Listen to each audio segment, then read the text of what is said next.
All right, so just real quick before we get into this video, just want to say that the support that you guys have been giving to this channel over the last couple of weeks has been absolutely insane. I was stuck sort of at like 19 or so thousand subscribers, and then we just blew past into like 24,000 at this point. So we're pretty close to the next milestone, which would be 25,000, but let's just keep it coming from here, okay? You guys have been doing absolutely fantastic. So with that being said, let's go ahead and get into this. So this story is, I'm going to keep it short here, but it's just a perfect reminder in terms of the absolutely grotesque nature of the corruption and the revolving door within DC politics. So as pointed out here by Lee Fong, he says, after helping kill a sweeping proposal to lower pharmaceutical drug prices for seniors, Representative Kurt Schrader, who is a Democrat or was a Democrat from Oregon, just joined Williams & Jensen, a firm that lobbies on behalf of Eli Lilly, Bayer, Merck, and Amgen.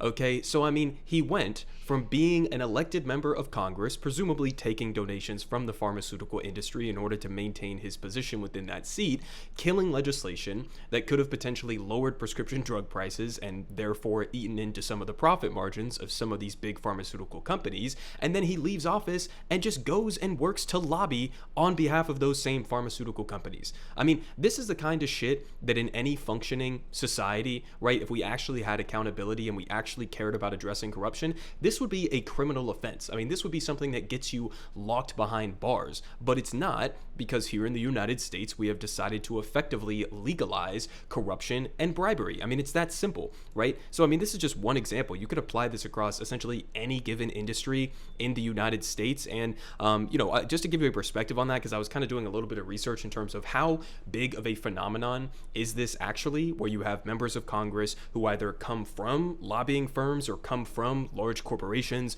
and go to Congress, or vice versa. They leave Congress and then go to work for some of these companies that were directly lobbying them when they were members of Congress. And so it's pointed out here by Vox. Now, granted, this is an article from 2016, but the same exact concept applies in 2023, right? It's not as if we address this as a problem in any way, shape, or form. But they point out here, they say about half of retiring senators and a third of retiring House members register as lobbyists. Half and a third. Okay, honestly, I didn't even think that it was this large of a scope of an issue, right? Obviously, I know that okay, you have a couple dozen senators every now and again, and they'll go and they'll become lobbyists, and then they'll lobby their friends who are still in Congress. Obviously, that's the whole aim for some of these lobbying groups, for some of these corporations that are trying to lobby the government. They want people who have those connections within the government because that'll give them a little bit more sway. But I mean, half of the retiring senators are going to work for lobbying firms? I mean, this is and it gets even worse down here. They point out in this paragraph, right? They say the obvious caveat in these measures that they use to calculate that number of half senators and a third of House reps, they say they only represent registered lobbyists. Many of the former members prefer not to register, which is also somehow a thing that they're allowed to do, but still do work that looks very much like lobbying, with former Senator Tom Dashley as an example. They say political scientist Tim LaPura estimates that there's probably twice as much lobbying in Washington than what shows up on disclosures. Okay, so we're talking about a problem here where 50, or I guess 30%, if you're including, House members, roughly, let's say 40 or so percent, to be very generous to them, and that's on registered lobbyists from former members of Congress, and then double that as an issue. So I mean, this is almost borderline a universal thing that we're talking about here. Now, on the specifics of this guy Kurt Schrader from Oregon, I mean, luckily in one of the more recent election cycles, he was taken down by a more progressive candidate, Jamie McLeod Skinner, and that was something that I talked about at the time. So you love to see it. I mean, this was a guy, Kurt Schrader, who obviously this being a massive across the board problem with Democrats and Republicans, this guy was especially bad within his seat. Some people even called him the Joe Manchin of the House of Representatives, with how brazenly corrupt he was in that elected position. Thankfully, he was removed from Congress, but it's still going on, right? I mean, that's just one guy, and it's not as if there's going to be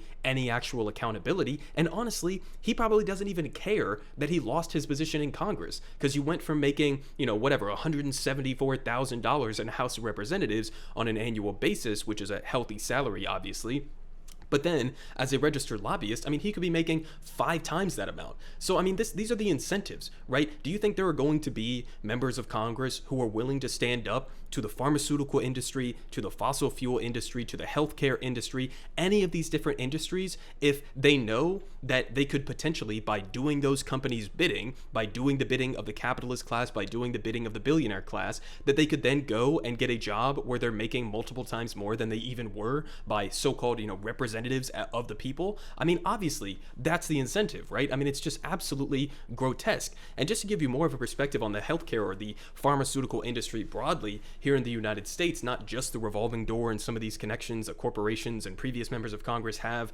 with the current government structure, they also point out here from Open Secrets, pharmaceutical and health product groups that spent the most on federal lobbying in 2022. And so you can go, I mean, individual, right? So this is Amgen. That was one of the ones that they just mentioned that this guy is going to be helping to represent. But you can go company by company by company. We're talking about, $30 million in just 2022 from this one company, Pharmaceutical Research and Manufacturers of America. $30 million being poured into this lobbying, okay? And then also, it gets even worse than that. They finish off here.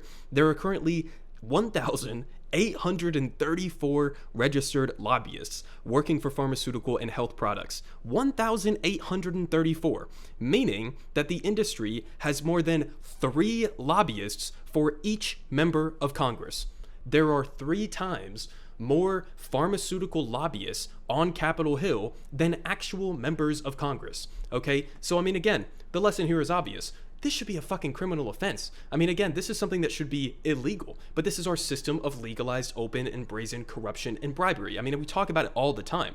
This is the core root of the problem within American politics, is that this kind of stuff is allowed. This is why we can't get programs like Medicare for All. This is why we can't transition away from fossil fuels and towards renewable energy. Any issue that you want to look at in the United States of America, where it seemingly would be easy, in order to address some of these problems, whether it's homelessness, a lack of healthcare, whatever the case may be, this is the core root of the problem, and this is something that we should definitely be paying a lot more attention to, because if you want to actually get some of the core policy proposals that we want to see as leftists in the United States, you're going to have to get to the core root of this corruption, or else it's just going to be this ongoing circle jerk of corruption that stands as a barrier for everything that we want to get done. Everyone is saying good politic guy has the best politic. Believe me, no one does it like him.